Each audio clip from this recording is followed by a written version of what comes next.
Hello, ಎಲ್ರಿಗೂ ನಮಸ್ಕಾರ.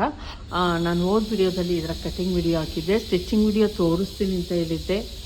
ಏನಾಗುತ್ತೆ ಅಂತಂದರೆ ನಾನು ಸ್ಟೂಡೆಂಟ್ಸ್ ಜೊತೆ ಮಾತಾಡ್ಕೊಂಡು ಸ್ವಲ್ಪ ಸ್ಟಿಚ್ ಮಾಡಿಬಿಡ್ತೀನಿ, ಅಲ್ಲಿ ವಿಡಿಯೋ ಮಾಡೋದಕ್ಕಾಗಲ್ಲ. ಇದು ಕಸ್ಟಮರ್ಸೇ ಕೊಟ್ಟಿದ್ದು ಬ್ಲೌಸ್ ಡಿಸೈನ್. ಏನು ಫ್ರಂಟಲ್ಲಿ ಈ ಥರ ಈಗೆಲ್ಲ ಏನು ಮಾಡ್ತಾರೆ, ಬಾರ್ಡರ್ ಫ್ರಂಟಲ್ಲಿ ಇಟ್ಬಿಟ್ಟು ಸ್ಟಿಚ್ ಮಾಡ್ತಾರೆ ಆ ಥರ. ಮತ್ತು ಫ್ರಂಟಲ್ಲಿ ಒಂದು ಸ್ವಲ್ಪನೇ ಸ್ಕ್ಯಾಲಪ್ ಡಿಸೈನ್. ಇದು ಸ್ಕ್ವಯರ್ ಟೈಪ್ ಇರುತ್ತೆ ಫ್ರೆಂಡ್ಸ್, ಸ್ವಲ್ಪ ಸ್ಕ್ವಯರು ಸ್ವಲ್ಪ ಕ್ರಾಸ್ ಇರುತ್ತೆ ನೋಡಿ. ಈ ರೀತಿ ಇಲ್ಲಿಂದ ನಾನು ಬಾರ್ಡರನ್ನು ಕೊಟ್ಟಿದ್ದೀನಿ. ಈ ಥರ ಬಾರ್ಡರ್ ಕೊಡ್ತೀನಿ ಅಂದಾಗ ನಾವು ಈ ರೀತಿ ಕಟ್ ಮಾಡೇ ಸ್ಟಿಚ್ ಮಾಡಬೇಕು. ಅಂದರೆ ಪ್ರಿನ್ಸಸ್ ಕಟ್ ಥರ ಸ್ಟಿಚ್ ಮಾಡಬೇಕು, ಅವಾಗಷ್ಟೇ ಮಾಡೋಕ್ಕಾಗೋದು, ಇಲ್ಲಾಂದರೆ ಅಷ್ಟು ನೀಟಾಗಿ ಬರಲ್ಲ. ಮತ್ತು ಇದಕ್ಕೆ ಕಪ್ಸ್ ಹಾಕಿದ್ದೀನಿ. ಕಪ್ಸ್ ಹಾಕಿದ್ರೆ ನೀಟಾಗಿ ಕೂರುತ್ತೆ. ಕಪ್ಸ್ ಹಾಕ್ತಾನೆ ಕೂಡ ಸ್ಟಿಚ್ ಮಾಡ್ಬೋದು. ಇದರಲ್ಲೂ ನೋಡ್ತಾ ಇರ್ಬೋದು ನಂದು ಒಂದು ಸ್ವಲ್ಪ ಎಷ್ಟು ಗ್ಯಾಪ್ ಬಂದಿದೆ ಅಂತ ತೋರಿಸ್ತೀನಿ. ಸ್ವಲ್ಪ ಆದರೂ ಗ್ಯಾಪ್ ಬರಬೇಕು, ಅಂದರೆ ಬಂದರೂ ಓಕೆ, ಬರದೇ ಇದ್ರೂ ಓಕೆ. 1 ಇಂಚು ಇಷ್ಟೆಲ್ಲ ಗ್ಯಾಪ್ ಬಂದರೆ ಏನು ವೇರಿಯೇಷನ್ ಆಗಲ್ಲ, ಆರಾಮಾಗಿ ನೀವು ವೇರ್ ಮಾಡ್ಬೋದು, ತುಂಬ ಚೆನ್ನಾಗಿರುತ್ತೆ. ಇಲ್ಲಿ ತೋಳು ಅವ್ರು ಏನು ಕೊಟ್ಟಿದ್ರು ಸೇಮ್, ಬ್ಯಾಕಲ್ಲೂ ಕೂಡ ಸೇಮ್ ಹಿಂಗಿತ್ತು. ಹಂಗಾಗಿ ನಾನು ಒಂದು ಬಾರ್ಡರನ್ನು ಕಟ್ ಮಾಡಿಕೊಂಡು ಇಲ್ಲಿ ಕೊಟ್ಟೆ, ಅಂದರೆ ಎರಡೂ ಸೈಡಲ್ಲೂ ಸೇಮ್ ಬಾರ್ಡರ್ ಇತ್ತು.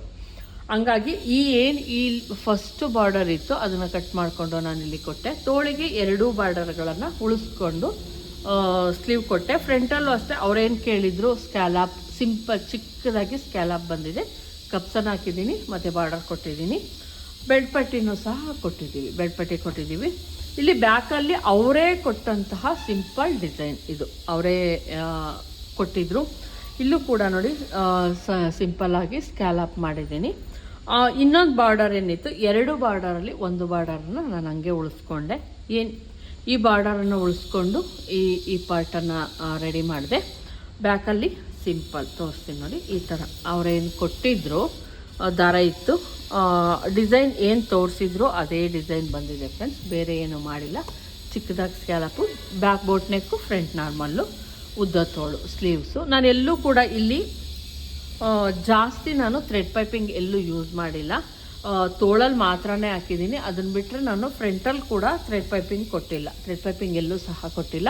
ನಾನು ಇಲ್ಲಿ ಯೂಸ್ ಮಾಡಿರೋದು 3 ಲೇಯರ್ ಲೈನಿಂಗ್, ಯಾಕಂದರೆ ನಾವು ಕಪ್ಸ್ ಹಾಕಿರೋದ್ರಿಂದ 3 ಲೇಯರ್ ಲೈನಿಂಗನ್ನು ಉಪಯೋಗಿಸಿದ್ದೀನಿ. ಮತ್ತು ಬೆಡ್ ಪಟ್ಟಿನೂ ಅಷ್ಟೇ, ನಾವು ನಾರ್ಮಲ್ ಏನು ಇನ್ವಿಸಿಬಲ್ ಬೆಡ್ ಪಟ್ಟಿ ಕೊಡ್ತೀವಿ ಅದು ಕೊಡೋಕ್ಕಾಗಲ್ಲ, ಯಾಕಂದರೆ ಕಪ್ಸ್ ಕೊಟ್ಟಿರ್ತೀವಿ, ತುಂಬ ದಪ್ಪ ಇರುತ್ತೆ, ನಾವು ಫೋಲ್ಡಿಂಗ್ ಮಾಡೋದಕ್ಕಾಗಲ್ಲ.